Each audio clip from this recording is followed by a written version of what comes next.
Welcome to Straight Talk Recovery. My name is Maurice Ruffin. I'm Keith DeVos. And I'm Eric Amron.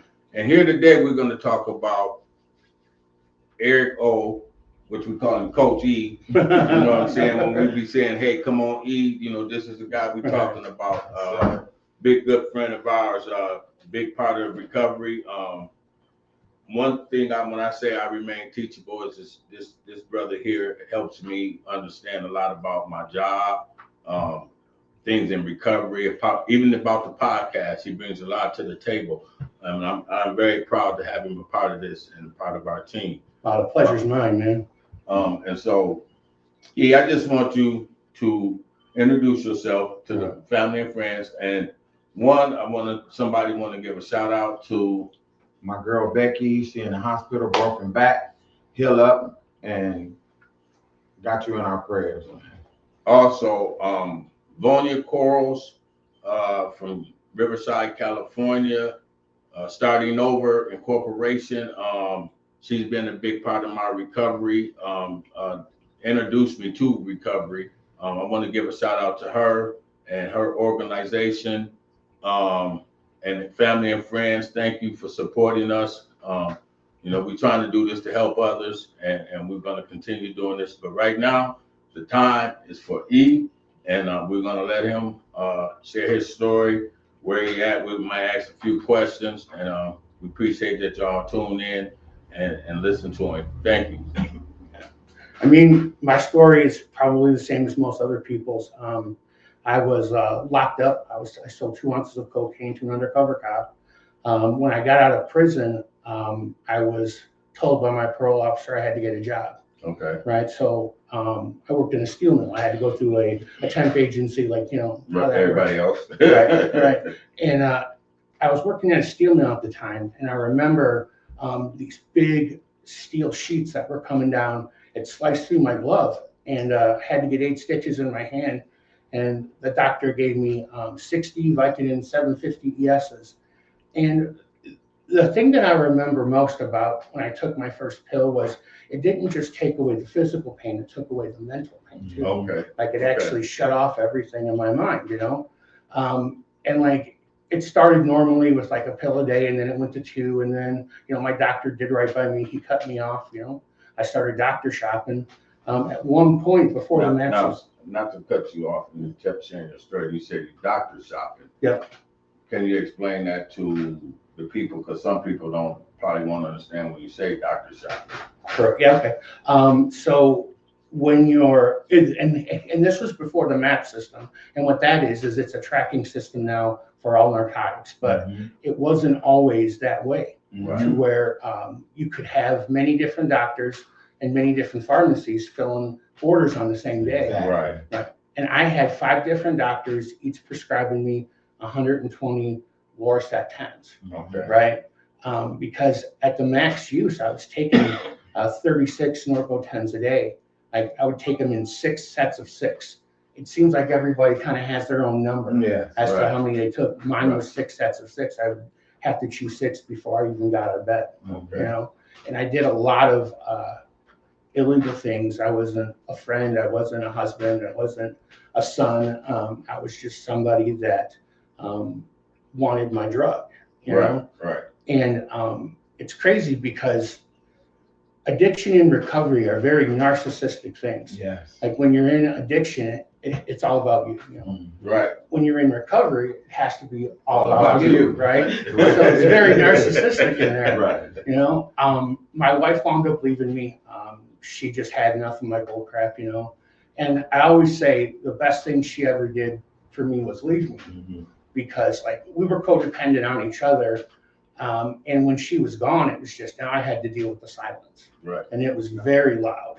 Now I want to say, when you say codependency, I think that a lot of us in recovery are codependent. Yeah. You know what I'm saying? On something or someone. Yeah. And I see it a lot in the program, working for the program, treatment program. People come in and they want to attach to something. Right. Or someone. Right. And I try to express you're the most important person in this recovery. Right. Don't focus on, can I meet this young lady or can I meet this guy? We both getting, and we both here on recovery. We can probably make it. And we know build something. Yeah. We think like that though. Yeah, that's you know what I'm saying? Yeah. And I just think that's, yeah, we want somebody to be there to help us communicate through going through the treatment program. It's almost like jail. Right. You want to have a pen pal. Mm-hmm. You know what I'm saying? Somebody that, hey, baby, or whatever, just to give you that comfort, that sensibility of being wanted or need, and it's sad. Yeah. Because it is a distraction in recovery. Yeah. Or especially early. Yes, most definitely. Like one thing that they always say is don't make any big decisions your first year. Right. Don't buy a car, don't buy a house, don't get into a relationship, because as your brain heals, your taste for things are going to change. Right. Right. And the last thing you want to do is be stuck in the middle of something like a relationship. And now you're like, I can't stand this person. How do I tell them? Right. I don't even know them. Right. Exactly. Because you gotta, I feel when you're meeting somebody early in recovery and you're getting yourself healthy and clean mentally and physically. Right. And you meet this person and you really don't even know them because you don't even know where they're from, their background. You don't care what they've been through. Right. They're just a voice. Or eyesight. I can see you physically, but I don't know what's in the inside. And when that person hasn't addressed certain issues, you know what I'm saying? Yeah. Like certain issues about them, and that comes out, it's like, oh, what did I run myself into? Right. You know what I'm saying? What did I get myself into? 100%. And then it becomes, well, I want to be with you, and then this person, you know how that big That's a bad situation to be in. So. Right, and that could force you back using again, because like now it's like you're breaking somebody's heart, or you're constantly arguing, and you think the addiction's the way out. Right, and you can get brought back into right, one fall off behind a breakup. Right. Right. A breakup that's somebody that you thought you really cared for, and then you find out different. And this ain't that. Right. This ain't that. And I'm gonna go further than that. It could be she crazy, or you know what I'm saying. Yeah. It's all about your perspective and how you look at the situation, as far as her, what she do, and that don't mesh with you. You know what I'm saying? Right. Because we all get into a relationship to mesh together. Yeah. You know what I'm saying? We or have something in common. We will want something in common. Right. And I'm gonna say this: being in addiction for a period of time, you really lose sight on that type of stuff. Right. You know what I'm saying? You lose sight on what you really want in that significant other, or what you want out of a person, looking for out of a person, because you can't really, and I'm gonna just say this, you can't force anybody to be what you want. Right. You gotta accept them as they are. Exactly. And if that mess with you, that's a good thing. If you can deal with it and say, hey, I can submit to this. I can bend to this. Because guess what? We can't fix nobody. We can't even fix ourselves. Right. You know what I'm saying? But I think that's the whole point. Like contrary to what people think, addiction was never the problem. Addiction is a symptom, but more so, it was my solution. Mine too. Right. My way to get away from. Right. And this is why I like this guy, because he gonna put it in the right perspective. Right. You know what I'm saying? He's gonna put it in the right perspective, so we can share that with the people out there, and have an understanding. Family and friends, those who not even in addiction or recovery, that you will understand your family members also. Right. You know what I'm saying? So you'll know how to approach them in a way. And we would love for you guys and ladies, gentlemen, everybody to reach out to us, so we can help those who are out there struggling. So now I would say, what made you, what at what point in your life when you was like, hey, I'm done? So my clean date is 4/4/15, and I remember that day very well, because I woke up in an abandoned house, and like my face was stuck to the sheet, like I was so dirty and nasty, right? I mean, like up here, like when you don't have power, you don't have a toilet, you don't have water, right? And like I remember just like, and I made this deal with myself, and I remember saying either, you know, I'm gonna find recovery today, or I'm gonna take the $700 I just got back from my tax return. And I'm gonna buy every drug I can find and take it all at once because I was completely done. Like I could not live another day like I was. And with God's grace, I found Nemesis and Gaylord. And I remember walking in there and I scared the hell out of the executive director because I slammed the money on the table and I said, listen, you don't know me from Adam, but if you don't help me today, I'm gonna take every bit of that money and I'm gonna buy every drug I can find and I'm gonna take it all at once. And that's so serious. Right. I mean, and like, desperation. And like there was, she waited to talk for like a couple seconds, but it felt like a lifetime. And she got up and she walked past me and shut the door. And the person I'm talking about, her name is Sue. She's a short little lady and she does this. And I lean down and she wraps her arms around me and she goes, "We're gonna help you." And I remember like my knees gave out, like I buckled. But they did, like they put me in front of all the other people.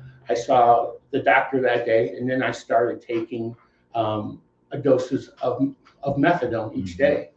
And ideally, they wanted me on it for 2 years, but like I said, I was done with chemicals.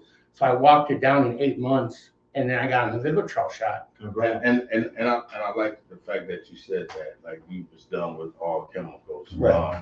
And I'm a firm believer, if you're gonna stop and you want the help, you gotta be absent from a lot of, you know, you can't wean me from, okay, here it is, I'm a heroin user, and then I'm gonna take this certain thing. And to me, it's like prolonging, because if you just don't happen to have this drug or substitute, you'll go back. You know, and it'll make you go back, Mom. And I've seen that a lot, you know. So I really promote that shot. You know, I really do. I do promote that shot. You know, I understand where people have to wean themselves down from their, you know, their substance, their drug DLC. You know, and one of the things that I do want to say is if you're taking methadone or Suboxone to get off of drugs, you are in recovery. There's this common misconception where, like, you know, you're still on an opiate, you're not in recovery. That's total bullcrap. Okay, let me say this, but it's how you use it too, E. 100%. It's how you use it. If you got to take that stuff the way they prescribe it to you, it's prescribed. But if you just taking it when you feel like you need it, that ain't right. Like you have to have a program. Exactly. You gotta have a program. I agree with you on that. Because people we abuse shit. We just flat out, we abuse. It's our nature. And I just like the shot. I like to see people take that shot because it's that I gotta have this. To me, it's like, you know, if you're looking forward to these, this ain't going to the methadone, because I've been with someone that had went to the methadone and it was chaotic. It's just like chasing at that particular time. This person, let me just say this person, not everybody. It was like her chasing drugs. Her drug of choice. You know, like I gotta get there, I gotta get. You know, and it was like on a daily basis. And so that's why I said I promote, because that shot, I see people don't have to be reliant daily to get you something. Got it. You got it. You get it, and you can move for them 90 days. And you keep moving on in life. You can start focusing get your focus more on life. But if it's prescribed and a person taking it properly, you know what I'm saying? I truly believe that, and I've seen someone take their Suboxones like the doctor ordered, and it kept them mellow. I took it, you know, as prescribed. But guess what? I weaned myself off of it. I just that's just me. Everybody's different. You know, we have, you know, ain't no rights or wrongs. It's just the fact that I choose to see people take that shot.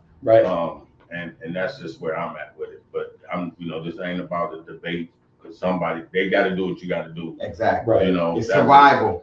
Everybody's, has their own opinion about things, Right. everybody's entitled to that, but I don't think that your opinion should be to hurt somebody in recovery. By No, saying certain things. I mean, the I facts don't are the wanna- facts, Yeah, I don't want to have nobody feel like, oh, he against and I'm not. No. It's just, I like to see people take the shot because I just think it'll keep you mentally in a different mindset of I have to have.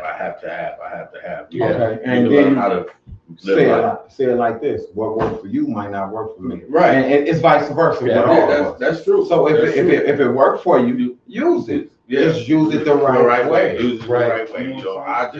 I can't take shit. One of the things that I notice and it comes more and more clear every day is everybody's program is individualized. Exactly. Just like no fingerprints the same, no program is the same, right? Right, I mean, exactly. they could be similar, Yeah. but they're not the same. Same, You yeah. know? I like the way you put that. Everybody, they no print the same. Ain't Right. nobody's recovery the same because Exactly. some people do the faith based. Yeah. Some do, like I say, the Dharma, smart recovery. It's what and works for you. What works Right. for me. Yeah. And we spoke on that last night. I did a chair and that kind of came up about hearing someone say something about what's struggling at a meeting. Yeah. And I said, well, what really caught my attention was when I heard a guy mention something every week. Every time he chaired, he said the same. I mean, not chaired, but every time he spoke, he said the same thing over and over. And it just clicked. That's what keeps him sober. Yeah. So it's the message, not the messenger. You know what I'm saying? Yeah. I always say, listen to the message, not the messenger, because you don't know what's saving a person, what they use to keep them sober. Yeah. Yeah. So, okay, well, finish up there, Coach E. So I remember a year into my recovery, I had just left the therapy session and I was having like a really good day. It was a warm April day. I got in my truck and I'm driving down Main Street and I stopped at a red light right in the middle of Gaylord and I rolled my window down and the wind, it came through and it just like hit my face and it felt so soft and smelled so sweet that it literally rolled my eyes in the back of my head. And then like while my eyes are closed, I'm starting to hear like these birds. It's like they're singing to me. And then I open my eyes and it's just like, absorbing them all the colors, like the grass and the way of the snow and the way of the clouds. I pull over and I call my coach and I'm like, Coach. He goes, what's up, kid? I said, Coach, I swear to God, I haven't used, but I feel high. Right. And he says, tell me about it. So I told him about, like how the wind felt caressing my face and how the birds were singing to me and the colors. And he paused. And it was literally the only time he ever called me Eric. He goes, Eric, this is your dopamine. It's firing again. This is what you were covering up with drugs and alcohol. And I didn't even know my colors were gone until I got them back. That's crazy. Like that's how gradual this thing is taken from you. And at the time, I still hadn't made, my peace with God. And he tells me, he says, he goes, you're about as close to God as you're going to be right now. Go to a park and just kind of hash it out. And I always did what my coach told me because everything he told me worked. Right. So I went to the park in the middle of Atlanta, Michigan, and I was laying on the park bench, right, looking up at the sky, and it was just so beautiful. I was crying. People probably thought I was nuts, like a big guy laying on a park, just looking up, crying, right? And like I didn't even care. That was the crazy part. And like me and God, we hashed it out. And I remember getting in the car, and I was like, "What is this feeling that I'm feeling?" And what I realized is it didn't matter what choices I made in the past, like what roads I took. Getting divorced, all roads converged onto that part. And I was supposed to be there on that day at that time. And there's no drink or drug in the world that can make you feel as good as knowing that you're right where you're supposed to be. So let me ask you something. So you get your dopamines back? Yeah. See, I never heard that. Yeah. Like the moment you stop using drugs, your brain is on the healing process, right? And everything in your brain over time will heal.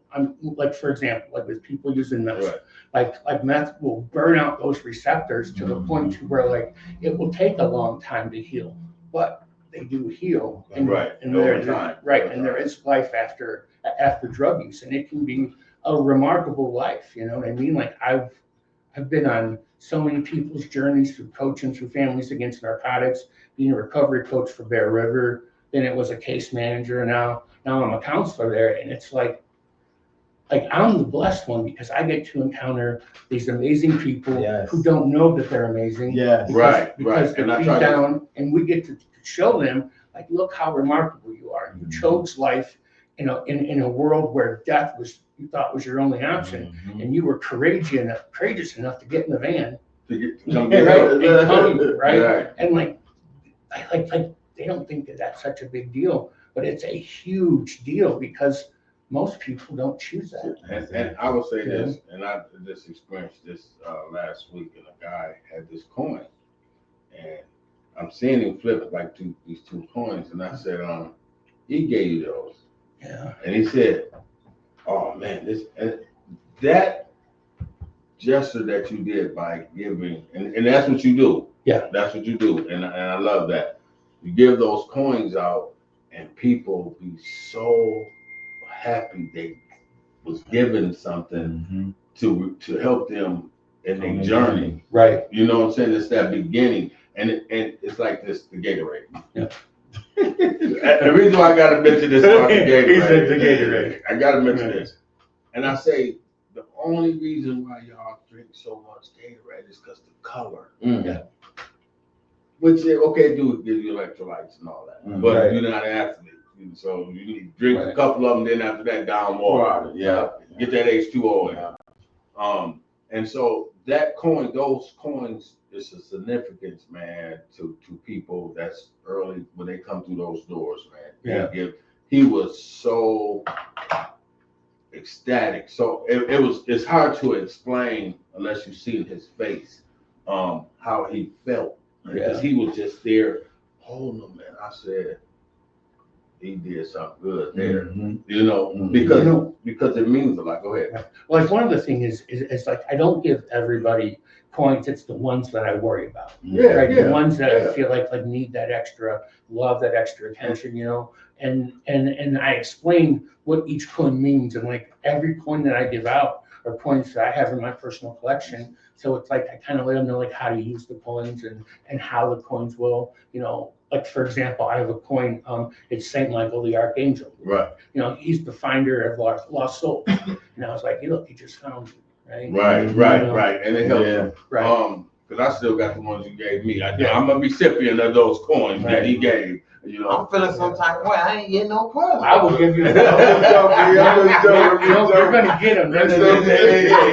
He get a personal coin. Give me one with a hammer in the head. But E, I'm gonna say this, man. I'm so proud that you finally showed up. Yeah, man. I had some health stuff. I had some health stuff I had. Yeah, well, we know that. That's why we've been praying for you. Right. You're a part. I told you this. I told you that from the beginning, man. You're a part of this. We're gonna grow.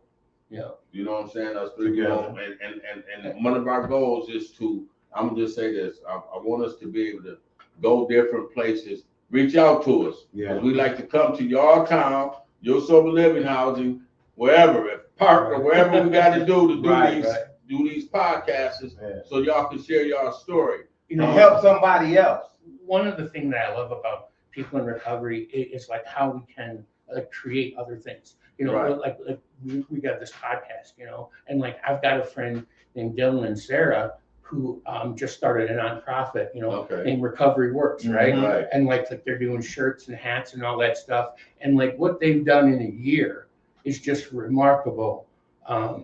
They're both in recovery. Yep. Dylan and Sarah, Recovery Works. I love you. Thanks for the gear. I'll be getting more of it. Yeah. You guys are awesome. And if you guys want to be connected to Dylan and Sarah, just leave a comment down below and we'll get you connected. There we go. Yeah. So we're going to end this podcast. First, I want to say each one of us got something to say before we leave. We thank you guys and women for tuning in to this podcast. Keith, remember, life is about choices, and what you choose is what you live with. It's nice to be important, but it's more important to be nice. And I'm gonna say this before we go: remain teachable. Yeah. Peace. Damn. That went good. Yeah. That went good. Good. That went good. That's what I'm talking